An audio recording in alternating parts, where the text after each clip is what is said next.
Okay, next up we are going to start referencing in some of our assets. We've got a character and a train to bring in, and then we'll create a ground plane as well. So back in the master Maya scene for our Previs animation here, let's start referencing. So basically, to reference in an item, let's do this with the train first, because I can show you the value of referencing right away. So we are just going to go create reference, and I will grab that train. I'm just going to use the I'll mostly use defaults, except for one thing. I'm going to turn off use namespaces, and I'm going to say that, like, if there are any clashing nodes, I want those nodes to be renamed with train. Basically, this means if I've got in Maya, if I have two cubes with exactly the same name, this means that the cube that belongs to this particular train prop will automatically have the prefix train, so that Maya can distinguish between those two objects. So I'm going to reference that in, and you'll see that this train has showed up at World Space 0, which is awfully convenient. And I'm going to go ahead and create a plane for myself, just so I've got like this nice little ground plane to be working on. And I want to show you why referencing is so damn cool. So let's just save the scene, because I want to be able to come back and open this up again and see that the train is still hanging out there. And I'm going to go open that train scene.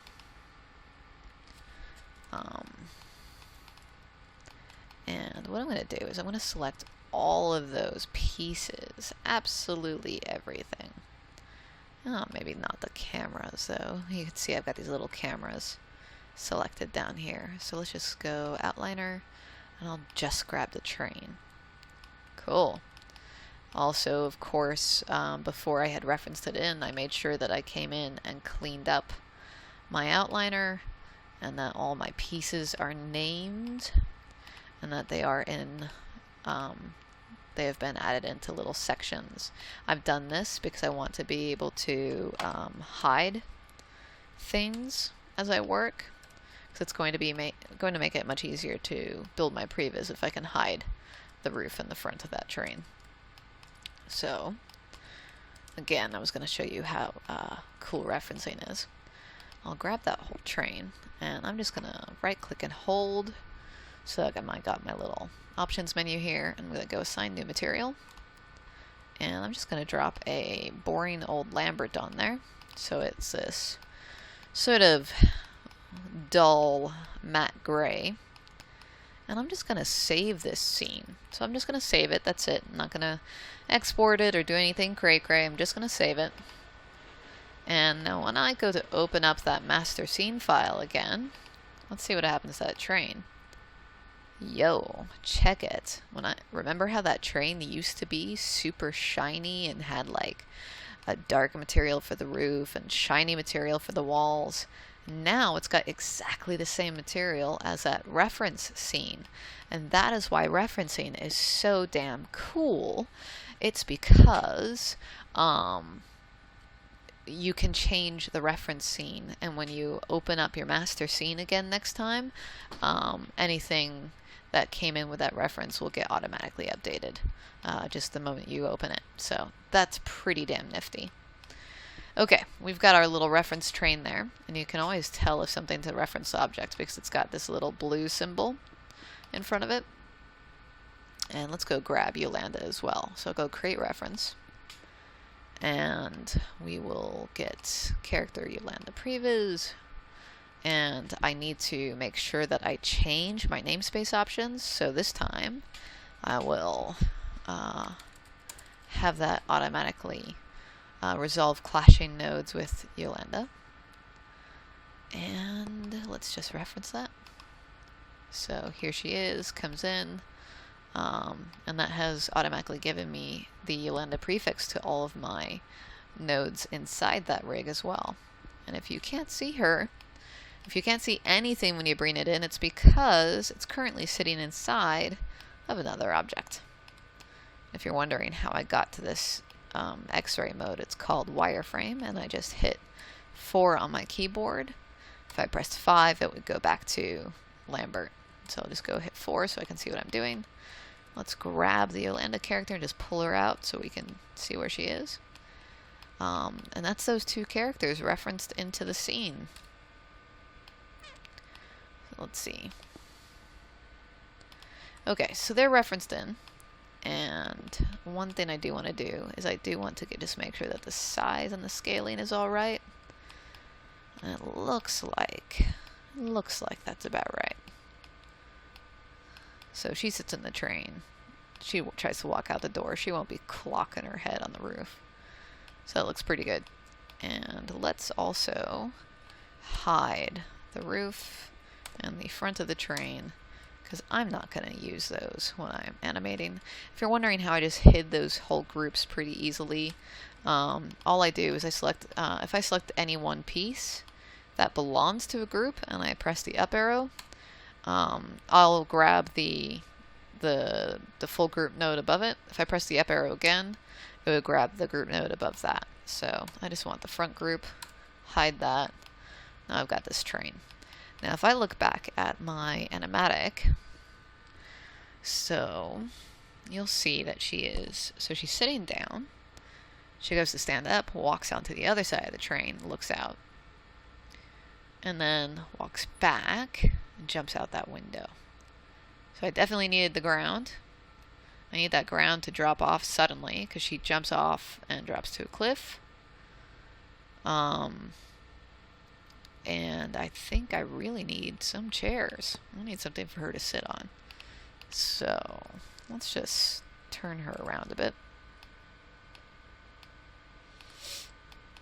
And we'll just move her into the body of the carriage a little bit. And I'm going to go ahead and create a cube for myself. It's a very large cube. I'll move it right behind her. And basically, if she's going to be able to sit down on this at all, it should be no higher than her knees. So the backs of her knees should hit it and she'll be able to sit down. And let's just make it a nice lawn bench. Because remember, our camera's mostly going to be looking this way. Scooch that back to the wall a bit. Our camera's going to be like this the whole time. And I will just duplicate that, and we'll put that onto the other side of the carriage as well. Okay, I've got some benches, and again, it's Previs. I don't need everything, I just need what the character interacts with. That's what I'm after. Sort of get her facing towards the window she's going to be looking out of. And I'll move that bench up as well. Okay. The last thing I want to do is just go check to see how far she runs from the train to the side of the cliff. Alright, it's really not a long distance at all. So I've gone a bit overboard with the ground I've got here. I think it's totally fine to be using significantly less. So what I might do is I might just grab these lines of faces,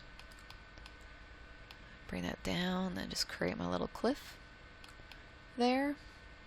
And now I've given myself probably too little room this time, so I'll just drag that out a little bit. And I can grab this line of edges. This line of vertices. And just bring that up.